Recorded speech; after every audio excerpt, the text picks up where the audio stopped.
I would like to associate myself with the sponsorship speeches of our colleagues and express my full support on proposed Senate Resolution number 144, expressing the sense of this chamber to request the International Criminal Court to hold former President Duterte under house arrest rather than in a detention facility, uphold the principles of humanity, respective of political interest or other gains. Ginong Pangulo, hindi may kakaila na si dating Pangulong Duterte sa kabila ng mga kontrobersiyang bumabalot sa kanyang administrasyon ay naglingkod sa bayan sa loob ng maraming taon bilang mayor, vice mayor, congressman at bilang kalabing-anim na Pangulo ng ating bansa. Naunawaan ko na may iba't ibang pananaw ang bawat isa sa atin dito hinggil sa naging pamumuno ng dating Pangulo. Gayunpaman, hinihingi ng pagkakataon ang habag at pagpapairal ng konsiderasyon sa lumalalang kalagayan ng kanyang kalusugan.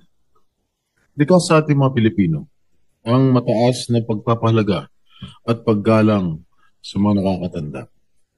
Sila na mga tagapag-ingat ng karunungan, kasaysayan at tradisyon ng ating pamilya.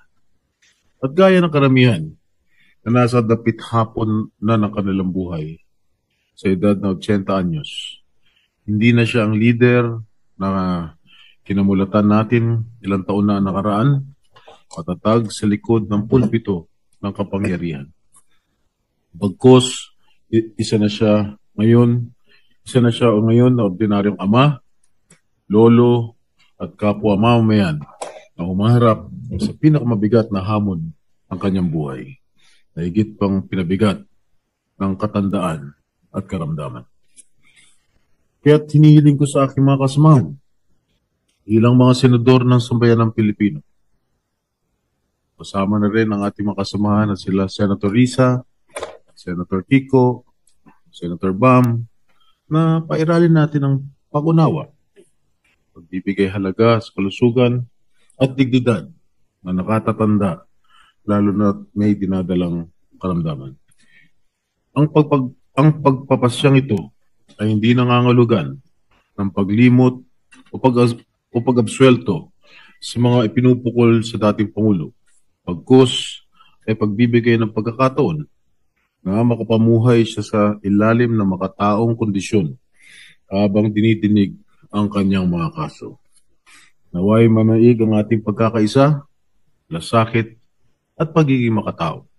Dahil higit sa lahat, siya ay isa ring kapwa Pilipino.